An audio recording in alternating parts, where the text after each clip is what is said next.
यहाँ भक्त सखुबाई के चरित्र का और विस्तृत वर्णन प्रस्तुत है। सखुबाई का विस्तृत चरित्र। परिचय। सखुबाई महाराष्ट्र की एक महान संत महिला थीं, जिनकी भक्ति और त्याग आज भी लोगों के लिए प्रेरणा का स्रोत हैं। वे एक निर्गुण भक्त थीं और भगवान विट्ठल विठोबा के प्रेम में डूबी रहती थीं। सखुबाई की कथा भक्तमाल और संत साहित्य में विशेष रूप से वर्णित है। सखुबाई परिचय। सखुबाई का जन्म महाराष्ट्र के एक ग्रामीण क्षेत्र में एक सामान्य किसान परिवार में हुआ था।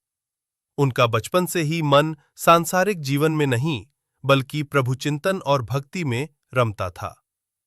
छोटी उम्र से ही वे भजन कीर्तन में रुचि लेने लगी थीं और गांव में सत्संग के आयोजनों में भाग लेती थीं।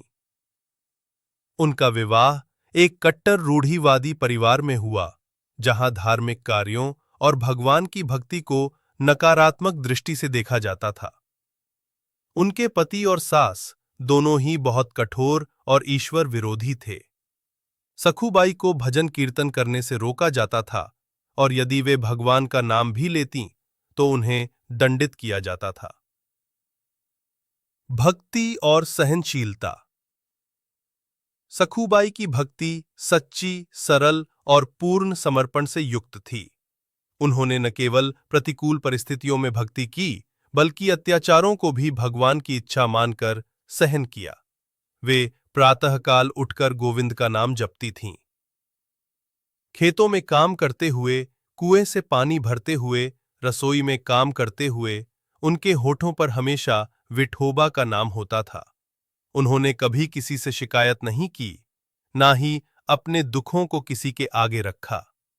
उनका एकमात्र सहारा था भगवान विठोबा। अद्भुत अंत। एक दिन उन्होंने विठोबा से प्रार्थना की, हे विट्ठल, अब इस संसार की यातनाओं से मुक्ति दो। मैं अब केवल तुम्हारे चरणों की शरण चाहती हूं। भगवान विठोबा ने उनकी सच्ची पुकार सुनी और कहा जाता है कि स्वयं भगवान पंढरपुर से आए और सखुबाई की आत्मा को अपने साथ ले गए। सखुबाई का शरीर वहीं पड़ा रह गया, परंतु आत्मा प्रभु के धाम पहुंच गई। यह चमत्कार देखकर गांव के लोग स्तब्ध रह गए।